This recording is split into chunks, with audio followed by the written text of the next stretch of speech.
Hi everyone, Scott from CU Boulder Police again. Thanks for joining me for part 2 of our presentation. One of the things that all schools who receive federal funding must do is follow the Clery Act. The Clery Act is a federal law named after a student who was raped and murdered at Lehigh College in 1986. Part 1 of that law is the Annual Security and Fire Safety Report. This is an annual report that the university is required to put out by October 1st of each year that talks about the last 3 years of statistics. So as you see on our left side of the screen, this is the cover for last year's Annual Security Report, and it actually covers 2018, 2017, and 2016 statistics on the most serious crimes that are committed on our campus.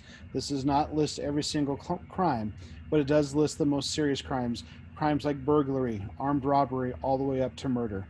So that is something that is done every year. The one that comes out in October of this year will actually have the 2019 statistics listed in it.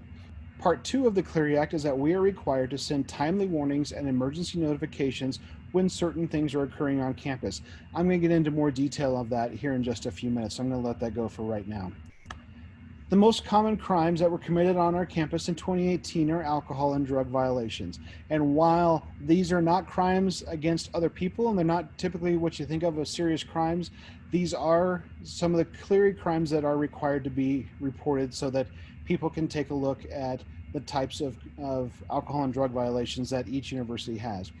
One thing to consider is that it's not an apples to apples comparison, because in each state, the minor in possession requirement is different. In some states, the person who may be drinking the beer or taking the drugs must have those things on their person in order to be considered possession. But in the state of Colorado, consumption is included with possession. So if it's obvious that you are drunk, if it's obvious that you're under the influence of drugs, that can be considered possession of those items. And so our numbers are fairly high compared to some states where consumption is not a part of possession.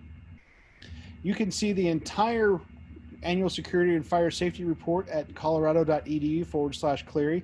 It is a fairly lengthy document, 80 to 90 pages long. It's not just the criminal statistics. It talks about all the things that are in place across the entire campus, not just the police department, to help keep our students safe and supported. As I mentioned, we are required to send out alerts.